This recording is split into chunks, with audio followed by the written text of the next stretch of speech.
നമസ്കാരം, എല്ലാവർക്കും പുതിയ വീഡിയോയിലേക്ക് സ്വാഗതം. ഇന്നത്തെ വീഡിയോയിൽ നമ്മൾ പറയാൻ ഉദ്ദേശിച്ചിട്ടുള്ളത് ഡയറക്ട് സെല്ലിംഗ് അഥവാ നെറ്റ്വർക്ക് മാർക്കറ്റിംഗ്. ഒരു ഡയറക്ട് സെല്ലിംഗ് കമ്പനി തിരഞ്ഞെടുക്കുമ്പോൾ നമ്മൾ എന്തൊക്കെ കാര്യങ്ങൾ ശ്രദ്ധിക്കണം. അതായത് ഇന്ന് നമുക്കറിയാം, ഡയറക്ട് സെല്ലിംഗ് എന്ന് പറയുന്നത് വലിയൊരു സാധ്യതയുള്ള ഒരു മേഖലയാണ്. പക്ഷെ പലപ്പോഴും ഈ മേഖലയിൽ വരുന്ന ആളുകൾ, നല്ലൊരു ശതമാനം ആളുകളും പരാജയപ്പെടുന്ന കഥകളാണ് നമ്മൾ കേട്ടിട്ടുള്ളത്. എന്തുകൊണ്ടായിരിക്കും? അല്ലെങ്കിൽ നമ്മൾ ഡയറക്ട് സെല്ലിങ്ങിനെ കുറിച്ച് പഠിക്കുമ്പോൾ അല്ലെങ്കിൽ വർക്ക് ചെയ്യാൻ തയ്യാറാകുമ്പോൾ അതിനെക്കുറിച്ച് നമ്മൾ എന്തൊക്കെ കാര്യങ്ങൾ വളരെ കൃത്യമായിട്ട് മനസ്സിലാക്കേണ്ടതുണ്ട്. ഞാൻ പറയുന്നത് 4 കാര്യങ്ങൾ വളരെ കൃത്യമായിട്ട് മനസ്സിലാക്കി കഴിഞ്ഞാൽ ഒരു ഡയറക്ട് സെല്ലിംഗ് ഒരിക്കൽ നമ്മൾ പരാജയപ്പെടാനുള്ള ഒരു സാധ്യതയുമില്ല. എന്തൊക്കെയാണ് 4 കാര്യങ്ങൾ? അതിൽ ഒന്നാമത്തെ കാര്യം എന്ന് പറയുന്നത് നമ്മൾ ഏറ്റെടുക്കുന്ന കമ്പനിയുടെ പ്രൊഫൈലാണ്.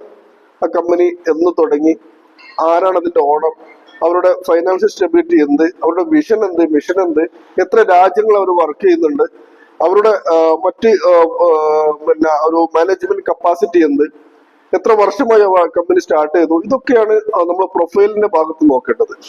രണ്ടാമത്തെ പാർട്ട് എന്ന് പറയുന്നത് പ്രൊഡക്റ്റ് ആണ്. നമ്മൾ കൊടുക്കുന്ന പൈസക്ക് വാല്യബിൾ ആയിട്ടുള്ള പ്രൊഡക്റ്റ് ആണോ കിട്ടുന്നത്, ക്വാളിറ്റി ഉള്ള പ്രൊഡക്റ്റ് ആണോ.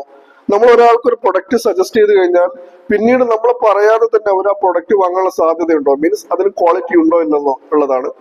കോസ്റ്റ് എഫക്റ്റീവ് ആണോ, നമ്മൾക്ക് ഓർഡർ ചെയ്താൽ ഉടനെ പ്രൊഡക്റ്റ് കിട്ടാൻ സാധ്യതയുണ്ടോ, ഇതൊക്കെയാണ് പ്രൊഡക്റ്റിന്റെ ഓൺ മാനുഫാക്ചറിങ് യൂണിറ്റിൽ നിന്ന് ഉണ്ടാക്കുന്നതാണോ, അതൊക്കെ വളരെ ഇമ്പോർട്ടന്റ് ആയിട്ടുള്ള കാര്യങ്ങളാണ്.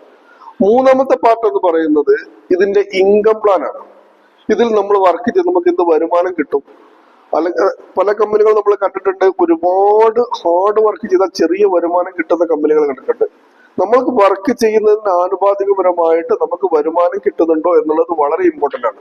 കോമ്പൻസേഷൻ പ്ലാൻ എത്രത്തോളം ബ്യൂട്ടിഫുൾ ആണ് എന്നുള്ളത് നോക്കണം. നാലാമത്തെ ഒരു കാര്യം എന്ന് പറയുന്നത് ഇതിന്റെ സപ്പോർട്ടിംഗ് സിസ്റ്റം ആണ്, അല്ലെങ്കിൽ പ്രൊമോഷൻ ആണ്. സപ്പോർട്ടിംഗ് സിസ്റ്റം എന്ന് പറഞ്ഞാൽ നമുക്ക് ഇതിന്റെ ലീഡേഴ്സിന്റെ ഭാഗത്തുനിന്നും കമ്പനിയുടെ ഭാഗത്തുനിന്നും ഒക്കെ സപ്പോർട്ടിംഗ് സിസ്റ്റം വേണം. അതിനനുസരിച്ചുള്ളൊരു കോമ്പൻസേഷൻ പ്ലാൻ ആയിരിക്കണം എന്നുള്ളതാണ്. ശരിക്കും ഈ 4 കാര്യങ്ങൾ വളരെ കൃത്യമായിട്ട് നമ്മൾ നോക്കിയിട്ടാണ് ഒരു കമ്പനി നമ്മൾ തിരഞ്ഞെടുക്കുന്നത് എങ്കിൽ ഒരിക്കലും അവിടെ പരാജയപ്പെടാനുള്ള സാധ്യതയില്ല.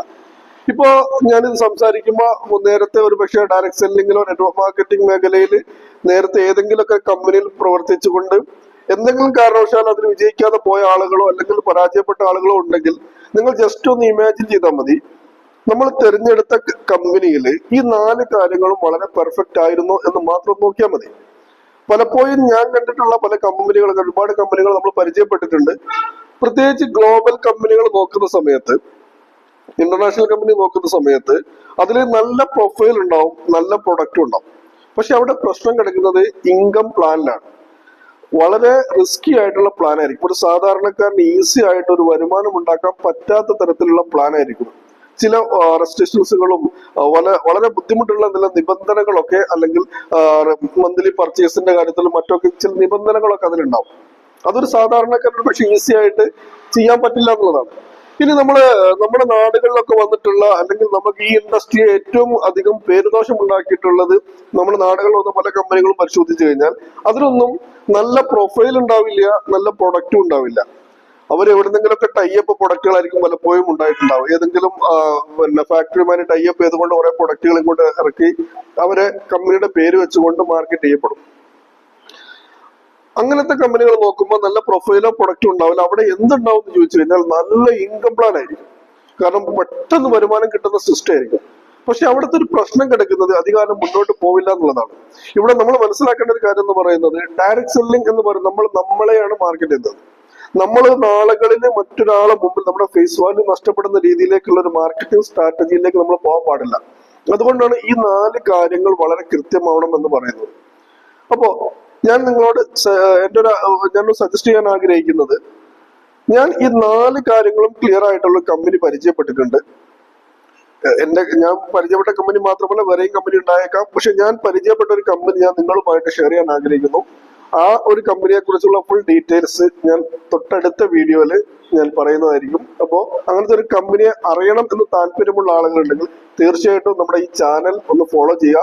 അടുത്ത വീഡിയോയിൽ ഈ പ്രൊഫൈല്, പ്രൊഡക്റ്റ്, പ്ലാൻ, പ്രൊമോഷൻ, ഈ 4 കാര്യങ്ങളും വളരെ കൃത്യമായിട്ടുള്ള ഒരു കമ്പനി എന്ന് എനിക്ക് ബോധ്യപ്പെട്ട ഒരു കമ്പനി ഞാൻ നിങ്ങൾക്ക് പരിചയപ്പെടുത്തരാം. അതുകൊണ്ട് തീർച്ചയായിട്ടും ഈ ചാനൽ നിങ്ങൾ എല്ലാവരും ഫോളോ ചെയ്യുക. ഈ വീഡിയോ നമ്മൾ ഇവിടെ വൈൻഡപ്പ് ചെയ്തു. Thank you.